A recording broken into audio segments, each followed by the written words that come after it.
Dear Lord, thank you for another beautiful day, and thank you for this opportunity we were allowed to get together and gather, Lord. I just pray that we would take advantage of the time, Lord, but we would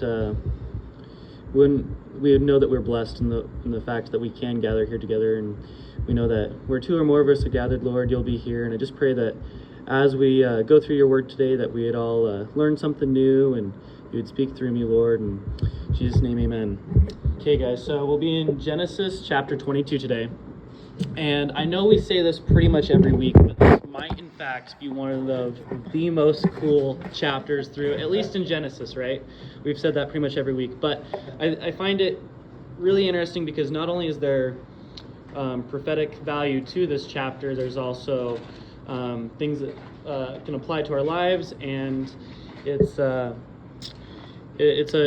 good time. And I think the symbolism here is awesome. So we'll get into verse 1 here. It says, "Now it came to pass after these things that God tested Abraham, and he said to him, 'Abraham,' and he said, 'Here I am.'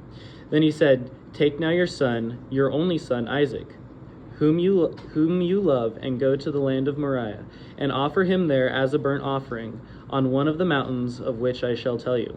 So Abraham arose early in the morning, and saddled his donkey, and took 2 of his young men with him, and Isaac his son, and he split the wood for the burnt offering, arose, went to the place of which God had told him." So I think something really interesting here in verse 1 here is, at this point, Abraham has had a long history with the Lord, right? He's been walking with him for several decades now.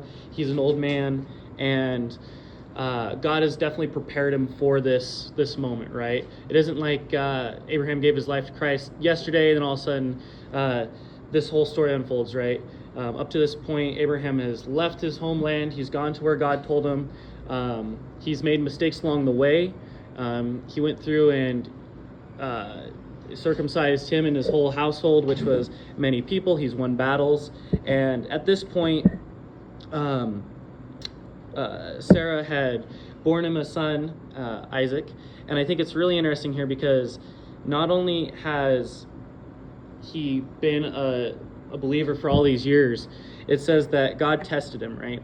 So it definitely goes to show that through life, so we're definitely going to have our trials and tribulations, but we can take that as a blessing, right? There's always the blessing in disguise there. That's a big saying that people have said.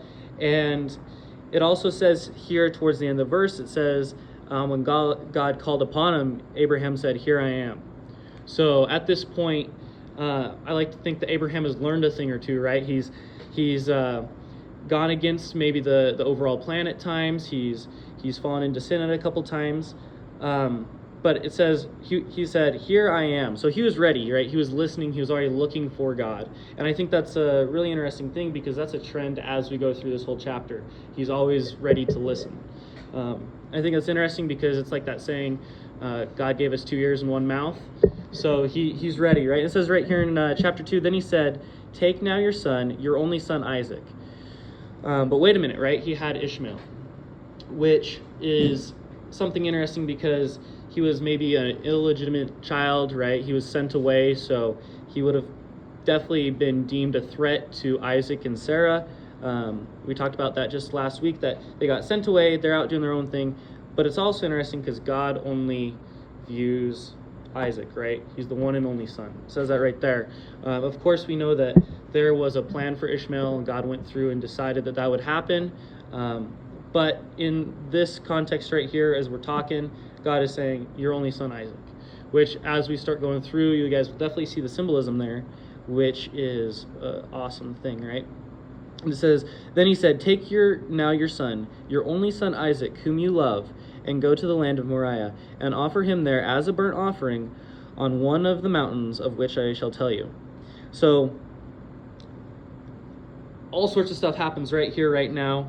One thing I found interesting as I was going through this is the first reference of love in the Bible, right? And to my understanding, the usage of love in this verse is like a fatherly love, right? So you got to think, all these years God has promised Abraham, right, and Sarah that they're going to have a kid, which they both were pretty sure wouldn't happen, right? It's definitely implied or assumed that before he married Sarah, he knew that she couldn't, have kids, and he still chose her, which is definitely an interesting thing there, especially because at this time, your offspring is what leads you to it, right? And that's actually an issue that was said previously on, if I don't have a son, God, I'll have to give my property, my stuff to a cousin or a state of some kind. And through the trouble and through the faith, God has used Abraham to get to this point. And it says, and then offer him there as a burnt offering on one of the mountains of which I shall tell you. Which is interesting because for you that have been there to Israel and Jerusalem area, I've never been there. I think it'd be interesting. But it goes to show that we don't have mountains like we have here in Idaho, right? These would have been hills, basically. But that's an important thing there because it's a high point, right? And not only that, right off the bat, God's telling Abraham what the plan is. It's not like a mystery, right? He's like, you're going to go where I'm telling you to, but you're going to offer your son up. And so at this point, you would think that he might be like, I don't know about that. That's a little suspicious. He could have backed out at this point, right? It's not like it was a mystery. He gets up there and all of a sudden he's like, oh, your son's going to be the sacrifice.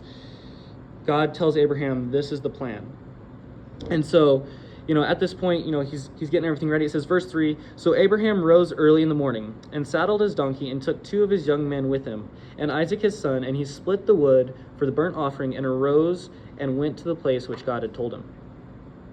So you would think that this would be, actually, when I was going through this verse, the 2 things came to my mind, right? When it says he rose early. First one is, not only was he ready and listening for God, he was also ready to follow through with what God asked him to do, right? He was ready for the action. The other thought that came to my mind was he probably wasn't sleeping all that well, right? And that's actually one thing that a lot of the commentators I was listening to also picked up on, which I found interesting, right? God's telling you, you're going to go and offer your son, and then he's like, okay, it's time to go to bed, right? We're going to sleep on this. He's probably sitting there laying in bed saying, did I really hear you right, Lord? What's the plan here? And he's like, well, that's the plan. So he gets up early, right? He's which I think is awesome as well because it does show that he's ready to go. It's the action there. And then it says that he saddled the donkey and took 2 of his young men with him and Isaac his son, and he split the wood for the burnt offering and arose and went to the place of which God had told him. So one thing I found interesting is if Abraham was a rich man, right, he had plenty of servants, he had an army to himself, a little militia of sorts. It's interesting that he went and saddled the donkey himself and he split the wood himself. And there's some symbolism there that we can look at here in a minute too as well, but he could have had somebody do that for him. But I think it's interesting, and I like to believe that when God told him to do this, he knew that it had to come upon him. He couldn't send somebody else to go do the job. So he saddles the donkey. He's probably still praying like crazy here. He splits the wood. He gets 2 of his servants and his son Isaac. And then it says, sorry here. Verse 4, then on the 3rd day, Abraham lifted his eyes and saw the place afar off. So end of verse 3, right into verse 4, Abraham gets on that journey again, right? He doesn't know exactly where God's taking him, but he knows that he has to do what he has to do. He starts following through. And in verse 4, it says 3rd day. So that means for 3.5-ish days, right? This plan's been laid a fold on him. He could have backed out, not only when God told him to, but he's had 3 days to sit here and just think about it, right? And so I think that just shows the trust and faith that Abraham had there as well. Because to be walking, right, you're riding your donkey, you're walking through the desert to where God tells you to. Not sure exactly the destination, but 3 days in, you're sitting there and you're just thinking about it. And obviously the 3 days has something we'll look at here as well. And in verse 5, and it says, and Abraham said to his young men, stay here with the donkey. The lad and I will go yonder and worship, and we will come back to you. I love that word, yonder, right? One other thing I found interesting is that he took 2 young men with him.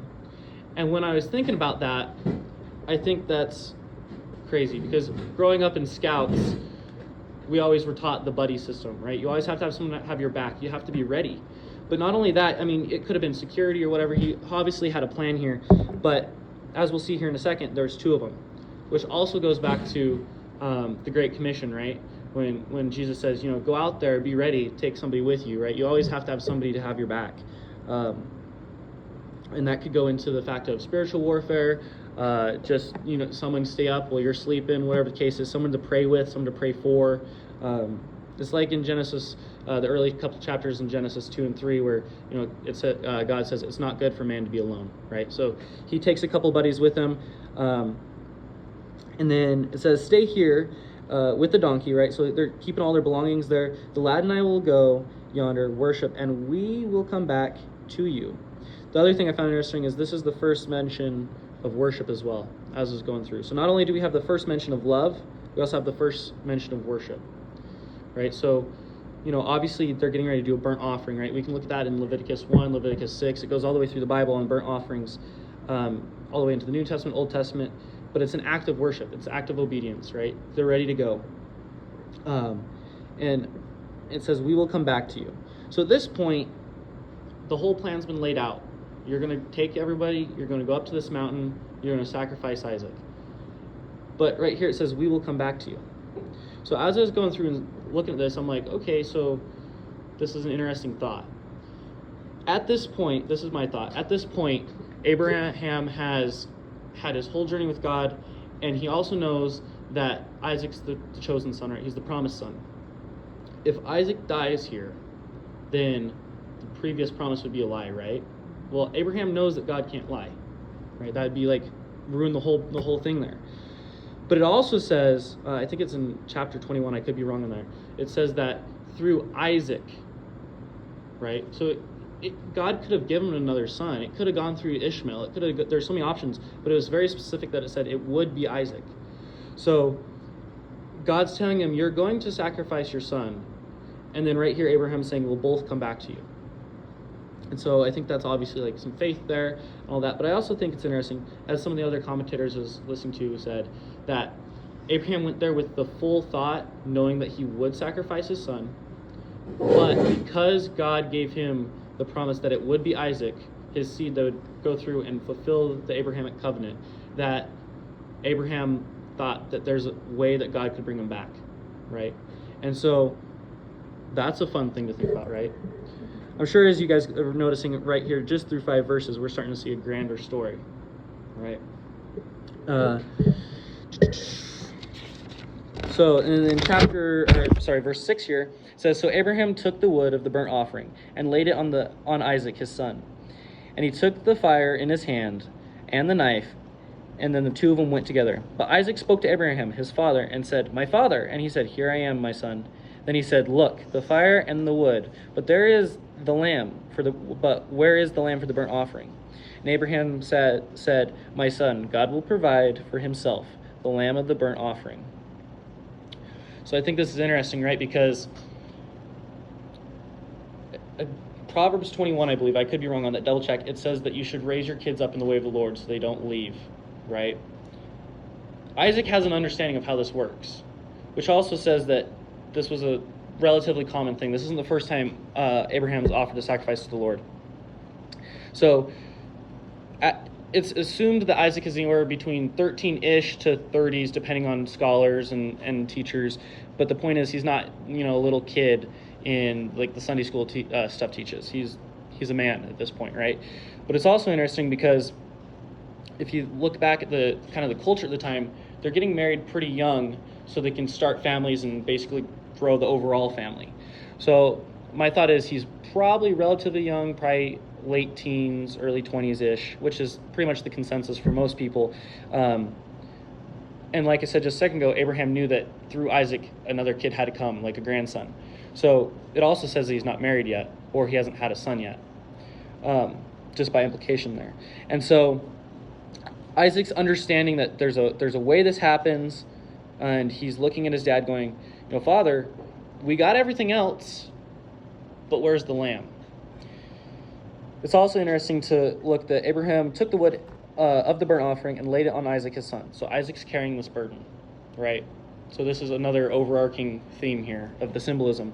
Isaac's ready to go. He's going to be walking up this mountain. He has the wood that would be in part of killing him, right? And we'll get to that here in just a second. He laid it on Isaac his son, took the fire in his hand, the knife, and the two of them went together. And then it goes into the fact that he's going, Father, where's the lamb? And right here in verse 8, it says, and Abraham said, my son, God will provide himself the lamb of the burnt offering. So Abraham is still having this trust. He's still having the faith, right? This is a huge task for him, right? God's telling him, you're going to do this. And this whole time, he's just ready. He's like, yep, it'll be fine. God has a plan here. And so you got to think, though, Abraham's an old man. Isaac's a young man. Isaac could have been like, yeah, I'm out of here. I don't want to deal with this anymore. I don't want to do this, right? And it goes to show that not only was Abraham, he had a lot of leadership capital from previous stuff and his lessons learned, but Isaac respected his father as well. Because he's not questioning it other than the fact he's like, we're missing a piece here, but he's still ready to go. Verse 9, then it came to the place of which God had told him, and Abraham built an altar there and placed the wood in order. And he bound Isaac his son and laid him on the altar upon the wood. And Abraham stretched out his hand and took the knife to slay his son. Right? So the system's in place. Abraham knows how to do this. Isaac is now bound up and the altar's made. You would think that Abraham would be taking his time in this. Right? Let's just, we'll wait a little bit. We'll take it slow. But the way it's unraveled, other than the 3 days time, this is let's go. We got to get this done. Right? The action's being taken place. And like I said just a second ago, Isaac could have at any point been like, I don't know about this, Dad. I can just get up and leave.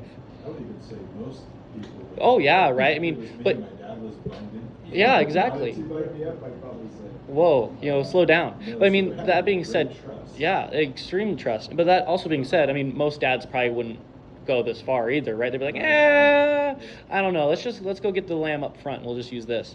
I mean, so it's definitely an interesting story. The interesting thing about this, though, is a lot of people from more cultish religions or other religions use this as an excuse for sacrificing and child sacrifice. And up front, it's like, okay, I mean, sure, that's allowed, right? As we get later in the book, it's clear it isn't, right? As we get later in the chapter, it's clear that, you don't just go sacrifice children, which is definitely something to keep in mind. But Abraham was sitting here, just saying, I'm just saying. Just saying, Dad, don't be tying me up and cutting me up. Right? But it's an excuse that a lot of people have used. And, Abraham would have probably been somewhat of an infamous man at this point, right? Maybe famous celebrity kind. He's a sojourner. He comes out of a different land to this place. Everyone now knows of him. And he's probably sitting there going, wait a minute. Everybody else does this, God, but I thought we were different. I thought we were supposed to be set apart. And so that just shows another level of faith. But it also is kind of an excuse a lot of people have used, going, hey, Abraham was going to sacrifice Isaac. God must think it's okay. Right? And I guess I didn't find the news article, but as I was going through, I was listening to somebody, and they said there was a man that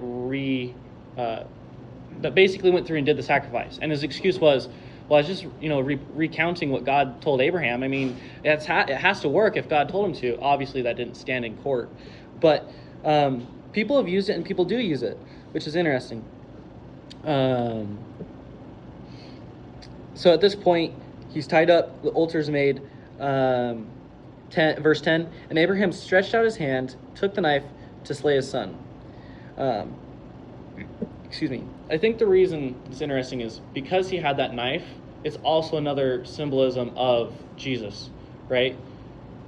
When you look at the sacrifices that the Hebrews were doing, for a lot of the sacrifices, they weren't breaking bones, right? They weren't stoning them or whatever. They were cutting the throat. It was a very personal thing. The blood's getting over them. And it's kind of like the idea of, the blood covers you, right? The blood of the lamb's covering you. And so the knife is here. He's either going to have to slit the throat of some kind. It's a very personal thing. He's looking his son in the eyes as he's getting ready to do this. The blood's getting ready to be covered. And then in verse 11 it says, but the angel of the Lord called him from heaven and said, Abraham, Abraham. So he said, here I am. And he said, do not lay your hand on the lad or anything to him. For now I know that you fear God, since you have not withheld your son, your only son, from me." Then Abraham lifted his eyes, looked, and there behind him was a ram caught in the thicket by his horns. So Abraham went, took the ram, and offered it up for the burnt offering instead of his son. So at this point, it's ready to go. He's getting ready. The knife must have been up, ready to go. And the angel goes, "Slow down. Wait a minute. What are you doing?" But it's interesting because God told Abraham to do this, right? Now all of a sudden he's getting a different command, right? Another test, right? It's another act of faith. But it's also saying right here that because we know that you do fear God, right? In most contexts in the Bible, when it says fear God, it's out of love, respect, trust, right? He's saying, because you're fearing God, you're trusting God, you're ready to go. It says, "Not withheld your son, the only son, from me." We're going to stop this, right? And so Abraham stops. And it's another interesting thing too, because in verse 13 it says he lifted his eyes. So not only at this point has he heard the Lord, he's gone through and committed action to the Lord, and now he's seeking and looking around. He's detached from the situation, right? It's kind of like the idea of we're supposed to have eyes to see, ears to hear, and we're supposed to be the hands and the feet, right? Jesus talks about that all the way through the Gospels. Abraham just showed that in these verses here. Not only was he listening, he was doing and seeking, which is something I think is a point of application for us is throughout the days, are we listening for God? Are we seeking God? And are we looking back and looking at the situation just in daily life? Because if Abraham wasn't listening to God, Isaac would have been sacrificed, right? But because he was listening and he hears the angel, he stops, he lifts his eyes, looks, and there behind him was a ram caught by his horns, right?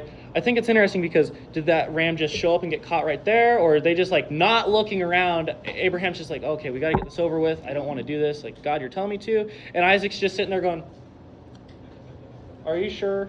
Right? He's ready to go, but he's still kind of wondering. But once Abraham lifts his eyes, he looks around, he sees the ram.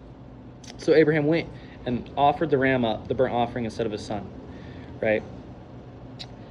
I think that's a pretty powerful thing right there. Then Abraham called the name of the place, "The Lord will provide." And it is said to this day, "In the mount of the Lord it shall be provided." Right? So at the time that Moses wrote Genesis, people are still calling it that. That's how big of an impact that this situation had. Which is another thing I think is interesting because through our daily life, we can impact a lot of people. Right? Maybe not going out and like sacrificing our kids.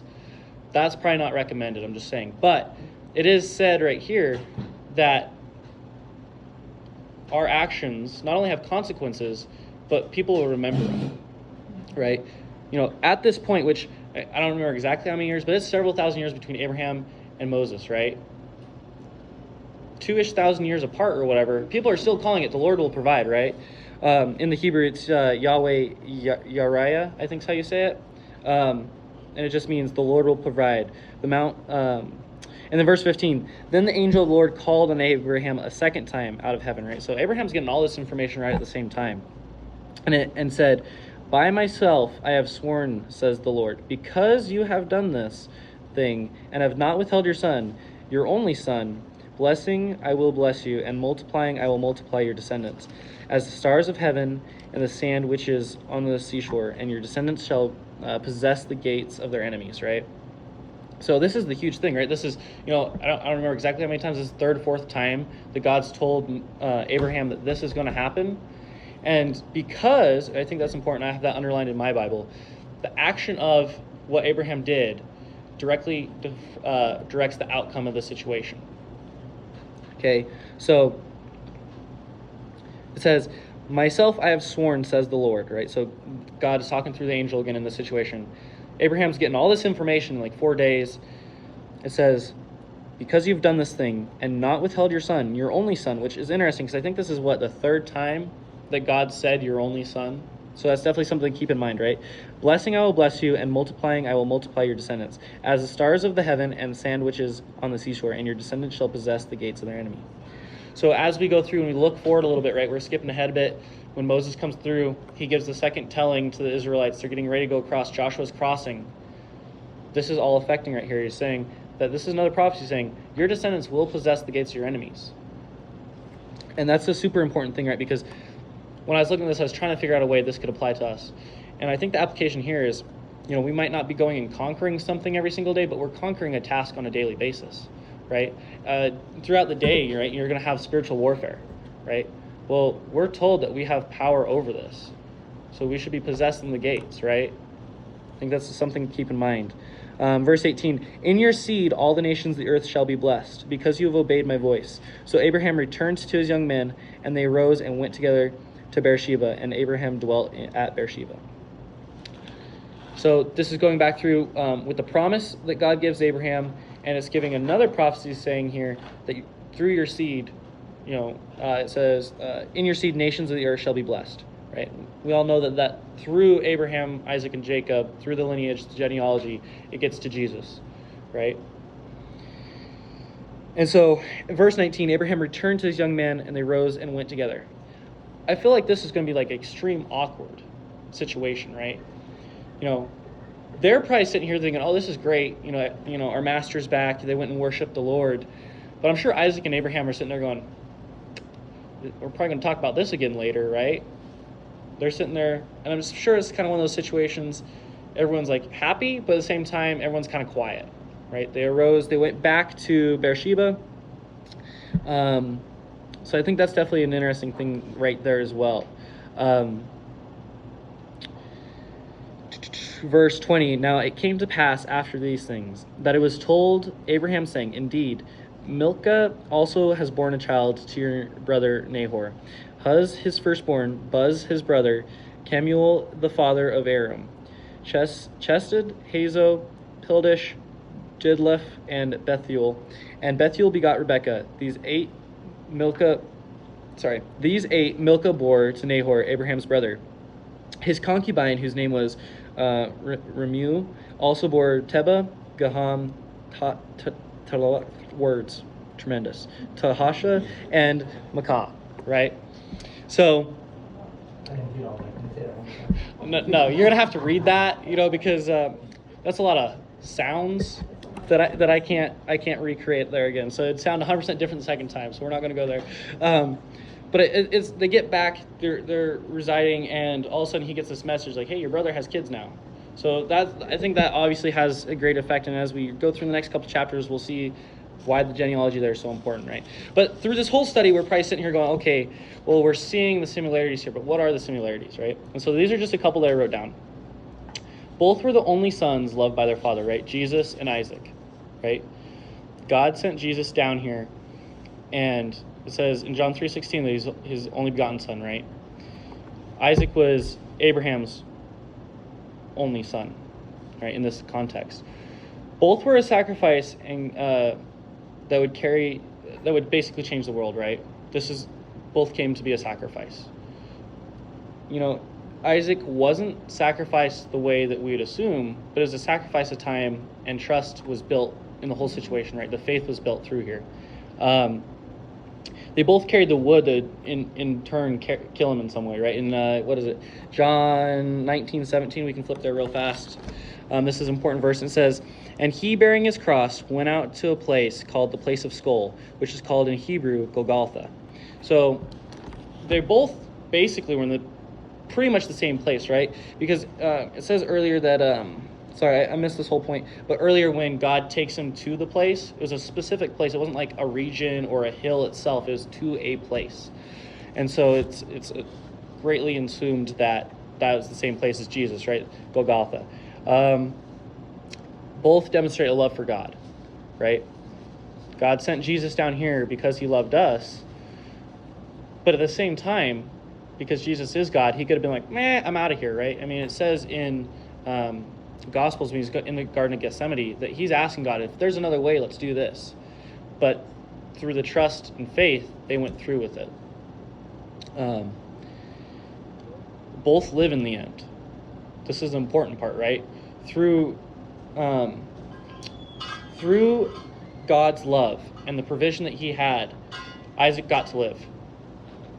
Through God's love, Jesus rose 3 days later. He's living, right? That's why they call him the living God, right?